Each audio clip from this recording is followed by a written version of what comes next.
नमस्ते। तो आज हम इस वीडियो में सन केयर ट्रेडर्स लिमिटेड इस कंपनी का जो शेयर है उसके बारे में फुल बिजनेस एनालिसिस करने वाले हैं और उसके साथ ही में कंपनी का फंडामेंटल और फाइनेंशियल के बारे में स्टेप टू स्टेप इन्फॉर्मेशन देखेंगे। और ये सब देखने के बाद हमें पता चलेगा कि ये कंपनी अपने बिजनेस में कैसा परफॉर्मेंस कर रही है और हमें इस कंपनी में इन्वेस्टमेंट करनी चाहिए या फिर नहीं। तो सबसे पहले हम इस कंपनी का बिजनेस देखेंगे। तो ये कंपनी लैमिनेट्स, प्लाईवुड और साथ ही में सोलर पावर जनरेशन का ट्रेड्स करती है। तो वेरियस सेगमेंट में कंपनी ये काम करने वाली है, लेकिन उस कंपनी का जो मेनली बिजनेस है वो हमें लेमिनेट से रिलेटेड देखने को मिला, जिससे कंपनी अपना मोस्टली रेवेन्यू जनरेट करती है। तो ये सब कंपनी के रिलेटेड हमें इन्फॉर्मेशन देखने को मिली है, लेकिन इस बिजनेस में कंपनी के नंबर्स और कंपनी के अदर रिलेटेड जो रेशोज है वो कैसा परफॉर्मेंस कर रहे हैं वो भी हम देखेंगे। और सबसे पहले हम कंपनी का मार्केट कैप देखेंगे। तो 12.6 करोड़ का कंपनी का मार्केट कैप है। तो एक बहुत ही माइक्रो कैप कंपनी का मार्केट कैप है और इसी वजह से कंपनी के जो नंबर्स है वो हमें मैक्सिमम सेगमेंट में बहुत ही कम देखने को मिल सकते हैं। और उसके बाद कंपनी का ROC का परसेंटेज देखेंगे, -56.7% का है और कंपनी का ROE -59.1% का है। और इन दोनों रेशोज में कंपनी के जो नंबर्स है वो निगेटिव के साथ ही में अगर हम देखेंगे तो बहुत ही ख़राब है। तो इसमें कंपनी को आने वाले समय में इम्प्रूवमेंट की बहुत ही ज़रूरत है।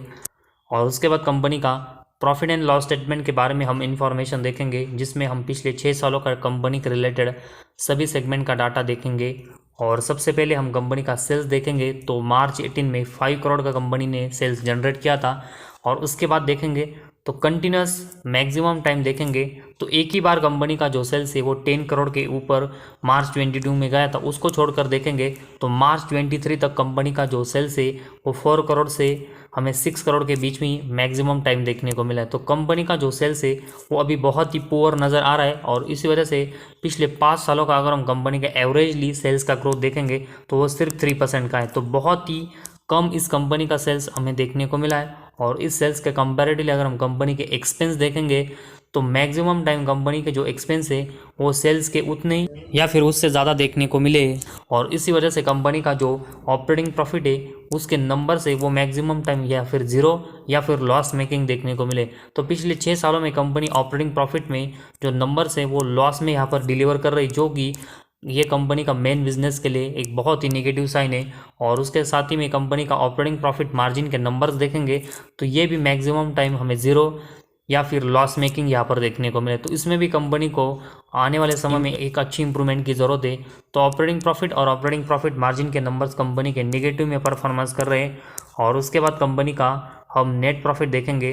तो कंपनी का नेट प्रॉफिट मार्च 18 में ज़ीरो था। इसके अगले साल देखेंगे तो company zero net profit generate कर रही थी। इसके अगले साल देखेंगे तो कंपनी का नेट प्रॉफिट लॉस मेकिंग, इसके अगले साल देखेंगे तो ज़ीरो। इसके बाद मार्च 22 में कंपनी 1 करोड़ के प्रॉफिट में ज़रूर आई, लेकिन मार्च 23 में कंपनी का नेट प्रॉफिट फिर से लॉस में गया है। तो maximum time company net profit में भी देखेंगे तो लॉस मेकिंग और ज़ीरो परफॉर्मेंस कर रही है। और अर्निंग पर शेयर के नंबर्स भी देखेंगे तो इसमें भी company maximum time loss making और ज़ीरो परफॉर्मेंस कर रही है। तो पूरा का पूरा प्रॉफिट एंड लॉस स्टेटमेंट देखेंगे तो कंपनी के सेल्स की ग्रोथ बहुत ही पुअर है और उसके कंपेरेटिवली कंपनी के एक्सपेंस ज़्यादा हुआ है। उस वजह से ऑपरेटिंग प्रॉफिट, नेट प्रॉफिट और अर्निंग पर शेयर और साथ ही में ऑपरेटिंग प्रॉफिट मार्जिन इन सभी के नंबर से वो हमें लॉस मेकिंग मैक्सिमम टाइम देखने को मिले। और लॉस मेकिंग कंपनी में हम ज़्यादातर इन्वेस्टमेंट के बारे में नहीं सोच सकते। तो ये इन्वेस्टमेंट के लिए हमें कंपनी के जो प्रॉफिट एंड लॉस स्टेटमेंट है वो बहुत ही ख़राब देखने को मिला है। और उसके बाद कंपनी की बैलेंस शीट हम देखेंगे, जिसमें कंपनी का रिजर्व देखेंगे तो मार्च 23 में यह लॉस में गया है, जो कि इससे पहले हमें प्रॉफिट में देखने को मिला था। तो कंपनी का जो रिजर्व लॉस में गया है उसके कंपैरेटिवली अगर हम कंपनी के ऊपर बोरंग्स देखेंगे तो मार्च 23 में कंपनी पूरी की पूरी डेट फ्री हुई है। तो कंपनी का डेट फ्री होना कंपनी के बिजनेस के लिए एक अच्छा साइन होता है, क्योंकि इससे कंपनी को ज़्यादा इंटरेस्ट रेट चुकाना नहीं पड़ता, जिस वजह से कंपनी के नेट प्रॉफिट के ऊपर ज़्यादा इम्पैक्ट नहीं होता। तो रिजर्व लॉस में और उसके कंपैरेटिवली कंपनी डेट फ्री है, जो कि हमें थोड़ा सा एवरेज टाइप का कंपनी का ये बैलेंस शीट देखने को मिला है। लेकिन कंपनी की बैलेंस शीट तभी स्टेबल हो पाएगी जब कंपनी के रिजर्व लॉस मेकिंग से प्रॉफिट में देखने को मिलेंगे और कंपनी ऐसे ही यहाँ पर डेट फ्री हो। तो फिलहाल कंपनी डेट फ्री है, जो कि एक अच्छा साइन है, लेकिन इसके कंपैरेटिवली कंपनी का रिजर्व लॉस में गया है। उस वजह से कंपनी की जो बैलेंस शीट है वो अभी भी इतनी स्टेबल नहीं हो पाई है। और इसके बाद एक और इम्पॉर्टेंट डेटा है कैश फ्लो, उसके बारे में इंफॉर्मेशन देखते हैं। तो कंपनी का नेट कैश फ्लो मार्च 18 में बिल्कुल ज़ीरो था और उसके बाद भी अगर इसके नंबर्स देखेंगे तो कंटिन्यूअस मार्च 23 तक कंपनी का नेट कैश फ्लो ज़ीरो देखने को मिला है। तो कंपनी अपने इन्वेस्टिंग एक्टिविटी, फाइनेंसिंग एक्टिविटी और साथ ही में ऑपरेटिंग एक्टिविटी में देखेंगे तो कंटिन्यूअस मैक्सिमम टाइम लॉस में अपने नंबर्स डिलीवर कर रही है और इसी वजह से कंपनी का जो नेट कैश फ्लो है वो कंटिन्यूअस ज़ीरो हमें देखने को मिला है। तो कंपनी को नेट कैश फ्लो के नंबर्स अगर पॉजिटिव में जनरेट करने हैं तो कंपनी को फाइनेंसिंग एक्टिविटी, इन्वेस्टिंग एक्टिविटी और ऑपरेटिंग एक्टिविटी में जो नंबर्स है वो सबसे पहले प्लस में जनरेट करने पड़ेंगे, तभी कंपनी का नेट कैश फ्लो आने वाले समय में प्लस में जनरेट हो पाएगा। लेकिन फिलहाल कंपनी का नेट कैश फ्लो देखेंगे तो कंटिन्यूस पिछले 6 सालों में ज़ीरो है, जो कि कंपनी के परफॉर्मेंस के लिए और बिजनेस के लिए एक बहुत ही निगेटिव साइन है। और उसके बाद कंपनी के डेप्टर डेज देखेंगे तो मार्च 18 में ये 106 थे। इसके बाद ज़रूर थोड़े से हमें ये कम होते हुए देखने को मिले और मार्च 22 में कंपनी के डेप्टर डेज लगभग 17 तक आए थे, लेकिन फिर से अगले साल देखेंगे तो मार्च 23 में ये बढ़कर 343 हुए। तो मार्च 22 के कंपैरेटिवली बहुत ही हाई कंपनी के मार्च 23 में डेप्टर डेज देखने को मिले, जो कि किसी भी कंपनी के बिजनेस के लिए एक बहुत ही नेगेटिव साइन होता है। और उसके बाद इन्वेंट्री डेज देखेंगे तो पिछले कुछ समय से, मतलब पिछले 5 से लेकर 6 साल में देखेंगे तो कंटिन्यूस कंपनी अपने इन्वेंट्री डेज है वो यहाँ पर कम कर रही है।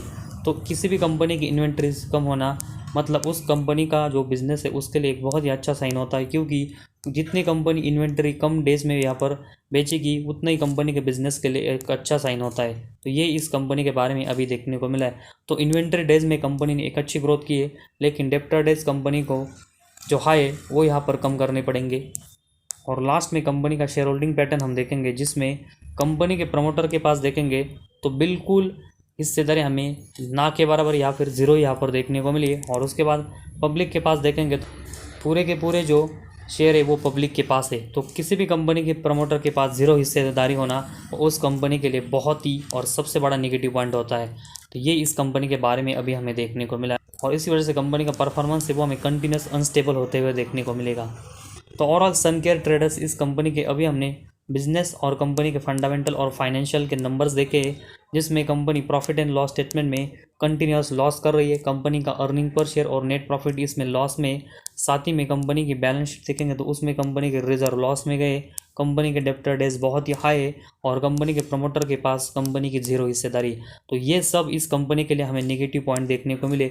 ज़रूर कंपनी डेट फ्री है और कंपनी ने इन्वेंट्री डेज कम किए हैं, लेकिन इन दोनों में सिर्फ कंपनी के नंबर्स अच्छे होने से कंपनी अच्छी नहीं हो जाती। कंपनी को मैक्सिमम सेगमेंट में अपने नंबर्स और परफॉर्मेंस है वो अच्छे डिलीवर करने पड़ेंगे, तभी कंपनी इन्वेस्टमेंट के नज़र से अच्छी बन पाएंगे। लेकिन फिलहाल मैक्सिमम सेगमेंट में अभी हमने जो देखा कि कंपनी के जो फंडामेंटल है वो बहुत ही वीक है और कंपनी लॉस मेकिंग है। इसी वजह से अभी हम इस कंपनी में इन्वेस्टमेंट नहीं कर सकते।